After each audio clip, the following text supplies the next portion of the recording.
Hey everyone, in this video I'll be showing you a build guide for the Heartsworn Knight Fighter in Baldur's Gate 3. This is a mod that I made and it is now available on console, coming with 6 different spells, 3 arrow attacks, a curated spell list, 9 different summons with the Cupid's arrows. As well, we got 4 unique weapons and a unique armor set. This mod also comes with full support for things like Dawnstar's spell mods, and I'm a really big fan of the Cupid's arrow bow that I made here, which adds a charisma modifier similar to the Titan string bow. Now, I was going to do a video when this just dropped on console, but I was receiving a lot of hate for some reason. I got many negative comments mad that my mod made it over other mods, and people just thinking the idea was stupid and angry over that. So I just want to put that out there that I'm not getting paid for making mods, which for some reason people are thinking. I have 366 hours in the toolkit right now, and it does get a little discouraging. I see a lot of negativity towards other modders. So for most people watching this video, that's not you, but there's a lot of negativity out there. So I just want to put a positive word out there. If you're enjoying a mod from a particular mod author, maybe leave a comment that's positive, because for every one comment that I get that's positive, I get one negative comment as well.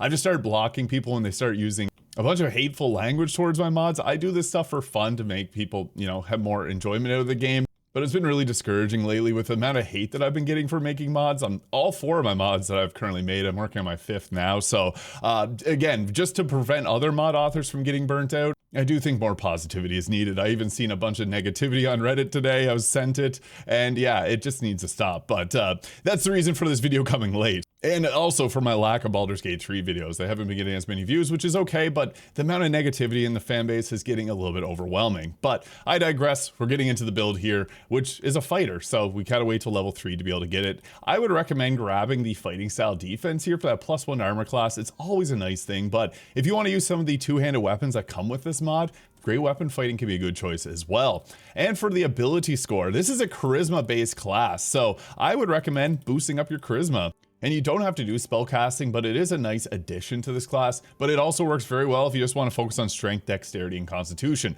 With all my mods, I try to make it as open as possible for you to do as many different types of fun builds as you want. I even have things set up so you do like unarmed builds as well. But I think the best strategy is if you want to go with like a dex build and go with the bow, that's solid. There's also strength-based builds, but this comes down to the personal preference. I personally like to go with dexterity builds, so I'm going with the stat spread of this. Level 2 gives us our ever powerful action surge. Another action is always nice, and that was a hard thing to balance around for the fighter, but I did make it so this is actually weaker than the Eldritch Knight. I had some people being in the comments being like, oh, you get summons and stuff, but the damage per round from this subclass is actually lower than the Eldritch Knight. I made it that way on purpose. It does get a special spell here, but you can't, it gets war magic, but you can't use this on it because I actually tricked the system. You can see there it's counted as a level 1 spell, but it acts as though it's a cantrip, so it doesn't actually activate war magic, and this may not be something you want to do all the time in combat. That gives us our cantrips here, and that's kind of the purpose of this, so that you do your cantrip and weapon attack. So we have things like Energy Drain, which gives 2 turns of mental fatigue, allowing you to land control spells easier. The Passion Blast will send the target reeling, reducing their attack rolls, and Heart Flame will heal you for half the damage dealt. I like to go with these 3 here just to get a mix of them. But in addition to this, at level 3 here, we also get our Heartsworn Companion. So there's 3 different tiers of this. You get the first one here. You have 8 different options for pets, and then later on we'll get a Sabertooth, and then later on you get a duplicate. So you can have 2 Heartsworn Companions and 1 Sabertooth at a time, or you don't have to use the summons at all. My future mods, I'm not going to be using summons on all of them, and the next one I'm working on doesn't have summons at all. So now we get a lot of comments about the summons and not wanting them, but you don't have to use them. We also got Heart-Seeking Arrow here, which is going to hunt down targets and possibly apply Fairy Fire. The Smoldering Gaze shot here, which will burn the target, and the Rosebind Arrow, which makes the target take damage when they move. Level 4 gives us our Love Lance. Now this is the reason that I wanted to have a bit of charisma on this. This does psychic damage, and you're going to heal for half the damage dealt. So pretty interesting. I like the little icon too. We also have Sanctuary here. This is mostly because I wanted to balance out the control and protect one here. And Sanctuary is just a spell that makes sense for someone that's, the Heartsworn Knight's meant to be kind of a protector. So with the control spells, we got some fun things like Create or Destroy Water. I'm a big fan of Command. I always like to have that spell, but even if you want, you got things like Hold Person. And for the protect spells, Shield is really good if you want to be more of a protector for yourself. If you want to protect someone else, you got Shield of Faith, or even things like Warding Bond, and even some healing spells. Now, you're obviously not going to be super powerful of a healer, but there's also Pass Without Trace. So you're really good at just opening things up and being a support class, and also a good damage character as well. For our first feat, Alert, it's just one of the better feats in this game, but an ability score improvement on your dexterity, strength, or charisma can work as well. I just like to go first in combat as this is a class that has some CC, we want to use it. Level 5 gives us our extra attack, and we can take another protect spell. I love Pass Without Trace. It's a crazy powerful spell if you combo it with some other stuff like greater invisibility.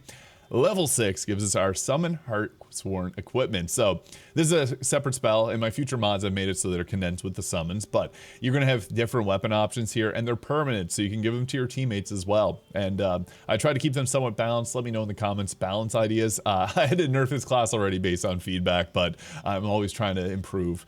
We also got some more cantrip options here. Mage Hand is a nice one if you don't want to take Passion Blast. I'm actually just going to take Passion Blast. And we got the expanded spell list. This is where you can get some of these if you're using other spell mods, so things like the Dawnstar Psychic spells, not on console currently, but at the time you may watch this, it may be. But we also have other types of Dawnstar mods as well, or spells as well. So you can take which of these that you want, and we'll get some more options later on. For our level 6 feat, I think it's best to go with an increase to our attacking stat. So if you went around strength, go strength. I went with dexterity. Level 7 gives us the War Magic. So I made it, again, you can play as a high elf and use Booming Blade. I was trying to prevent that if at all possible because it kind of cheeses it when the Eldritch Knight can get 4 attacks and just do some crazy stuff. So this is more so meant not to play a high elf, but you still can if you really wanted to, and do a cantrip into a weapon attack. We also got control spells here, and I'll grab Hold Person. Free crits, always a nice thing if we can land it. Level 8 gives us our Lover's Lament. So this is a 5d6 of psychic and 5d6 force damage, and you heal for half that amount. Again, I wanted to give it some spells that will give it some sustain so you can be kind of tanky in a sense as your protector. And this also can frighten targets as well. It kind of made this almost like it's similar to other spells in the game, but a bit different. We also get another expanded spell list and an increased level here. Misty Step is one that I always like, but you can always go back and grab things from other spell mods. And balancing the amount of spells that I give a class is kind of tricky because I know a lot of people on console don't like having the radial wheel filled up too much, so I try to keep that in mind as much as possible. And there will be a future update for my Winter Spirit Bard to hopefully fix that in the future. I do have something planned for the holiday season alongside a subclass that'll go alongside it. But for our level 8 feat, dexterity increase, just max out your attack stat. You can do strength if you want with a strength-based build. Level 9 gives us Indomitable, but we also get the Heartsworn Sabertooth. Now, this is a really cool one because I found this hidden in the game's code. It has a portrait, and it is pretty cool. It's a big pink Sabertooth. We also get expanded spell list here with some of the protect spells offering things like Mass Healing Word and even Grasping Vine, which can be a really fun spell because you can use that to pull enemies around, and it's a protection spell, so we're going with it. Level 10 gives us our Eldritch Strike. So I did give it its features from the Eldritch Knight because the Eldritch Knight doesn't really use them that much. I wanted to make that different and have a class that can kind of do a bit of everything. So that's where we went with this one. And we also get an expanded spell list here with things like Edward's Black Tentacles. Plant Growth always being a great choice for concentration-free crowd control. And I put Creator Destroy Water because if you want to be like a supporter to like a Storm Sorcerer, like the whole point of this class is like if you're playing with a significant other or like friends or anything, you can be a support class while also doing damage yourself, but also combo very well into them. So Creator Destroy Water is one of the better spells in this game just because of how crazy the wet condition is. Level 11, you get your improved extra attack. And this is where it gets interesting because would you rather do 3 attacks or would you rather cast Create Water? Sometimes it's better to do one or the other. I also added evocation training. I thought this was just a fun idea to give yourself some higher level spells. And this mod has level 20 support. So we get Fireball, Lightning Storm, Ice Storm and Lightning Bolt. And at higher levels, there are things like Odaluk's Freezing Sphere and Chain Lightning. So you can get really good at casting. But again, you can do 3 attacks and eventually 4 if you're using the level 20 mod. But I think Ice Storm is just an amazing spell for crowd control and damage. So situational, but good. And level 12 gives the Heartsworn Companion. I originally had this at level 14, but people wanted multiple of these without using the level 20 mod, so I brought it down. Again, you don't have to use it. And I also gave the aid spell so that you can boost up their health if you wanted to. Just a way to scale it up if you wanted. Again, completely optional. I'm not forcing anyone to use that, and it plays fine without it. We'll also take Mass Healing Words. That's just a nice buff to have if you need to like pick up a few, and especially so if you're using any mods that change it from that 1d4 to a 2d4. And then we'll grab for our final feat. Hard to go wrong with Savage Attacker because we're going to be in melee range often, so that can be a good choice. You can go with Sentinel if you want to be more a protector, and even things like Crossbow Expert, or I guess you could go Sharpshooter if you want to use the bow, but we're going to stick with level 20 for this, or level 12 for this, but you can go all the way to level 20, and it has full support. And you can check out the mod page because it does have listings of what you're going to get, because you get things like level 5 spells and level 6 spells with the improved evocation training, and then level 20 you get Spirit Guardians. Now, as far as equipment goes, I'm just going to use the equipment that comes with this. You can get real creative with it, but there's this purple icon here, the Heartsworn equipment, and I love how this looks. So we got the Heartsworn armor set. When you cast this, it just equips it on yourself. I do have the helmet off, but there is this really sweet looking helmet. I like the dye job that I got going on with this, but yeah, that is the Heartsworn armor set. And for its stats, you get with the helmet here, whenever a target fails a wisdom, intelligence, or charisma saving throw, you gain health points, and below 50% hit points or less, you gain an additional bonus action and a +3 to persuasion. Just kind of makes sense with this. Heartsworn Knight Plate will add your full dexterity modifier. It's kind of like the evasive armor there, or the armor of agility, and it's got the magical plate to reduce damage and increase saving throws. It is quite strong, but it's a mod, and that's what people typically end up wanting from what I've seen. Here's where you can actually do an unarmed build. So the gloves here will add an additional 1d10 of force damage, similar to the gloves of soul catching. So you typically, if you wanted to, you could grab Tavern Brawler and go full out brawl on this, and it would be strong. And these gloves will also give you a bonus to your attack rolls after you use action surge. So honestly, you could do a brawler with the Heartsworn Knight. When I make my mods, I try to make them as open as possible for some wild combinations that you can do while not making it too overpowered in one particular area. And then the Heartsworn Knight boots will give you momentum whenever you cast spells, and whenever you hold a concentration, you're gonna get more movement speed. And then when you hold a concentration, you can't be knocked prone. So these all kind of combo together well. Again, as the bow, it does a 1d8 of force damage, and it adds charisma modifier to damage, and it gets targets drunk for 2 turns. Doesn't really do a whole lot, but it looks funny and it's cool. The hammer here, Heartsworn Hammer, will give an additional 1d8 of psychic damage when you attack with advantage, and it also gives you a boost to your armor class, so it's like you're using a shield, just because hammers aren't really that good in Baldur's Gate 3, and I wanted to change that. Another note too, I just want to quickly make, is that with these, I had to change the color of them because they were producing shaders originally, and when you look at the mod itself, you'll notice that the weapons were red. I unfortunately had to change that back, or else it wouldn't make its way to console. And we also have the Ever Bond Blade. This is the weapon that I'm going to be using here. I really like this weapon. Whenever you hit them with an attack, you get momentum, so increasing your movement speed. This is also a light finesse weapon, and that means that if you really wanted to, you could go ahead and take a second one, because you're going to dual wield them, and they're finesse, so you can use dexterity for your modifier. I love the dual longsword animations in this game. I think they look amazing, so that's my choice here. But we also have the great sword, so we have multiple different weapons here that you can use, and this is cool. This is actually a model in game that isn't used at all, but it's a pink version of the Sword of Chaos. Pretty cool stuff. This will just give you that health point back, and it does force damage, the Crimson Devotion. So this also increases your armor class. So yeah, my way of going about this would be to take 2 of the Everbond blades and use Cupid's arrows. I also have these cool red effects on the blades. Despite them not being pure red anymore, they still look nice. Now, when we get into combat, we got options. If we need health, we got spells to restore it by damaging the enemy. Otherwise, we want to be getting into melee range because we do have some nice attacks that we can do. You could use Heartsworn Strike there if you wanted to, but we also have our arrow attacks, which are great. Like the Heart-Seeking Arrow here you can use to find a target. Now, you can only use these once per turn. It's kind of the restriction on them. I wanted to have them use spell slots, but we burned through spell slots a little bit too quickly, and I just found that that didn't end up working out as well as I wanted it to. So I just found that going with it this way worked well, and once per turn, they have cool appearances there. That target was a little bit weakened, but what's great about the Heart-Seeking Arrow here is you can find a target, so if they're hiding behind something, you're able to go and hit them. All the damage will be pink and red too, for the most part. That's kind of the plan that I had with this class, to give it that like Valentine's Day-like appearance. And then we also have our Rosebind. You want to use this one on any targets that's going to be running towards you, so go after a melee target. We end up just taking them out immediately, but that's fine. And then make sure you do have your dual wield off so that you don't end up eating up your bonus action. You can alternatively choose to do that afterwards. Boom, we got a critical hit, 19 damage there. And I may as well just use my bonus action attack. Maybe we'll get the... No, we didn't. Stricken with Eldritch Inertia, though, and we Bane the target. So these weapons will apply Bane as well. It's the only way I was able to get it to work properly with the way that I wanted it to.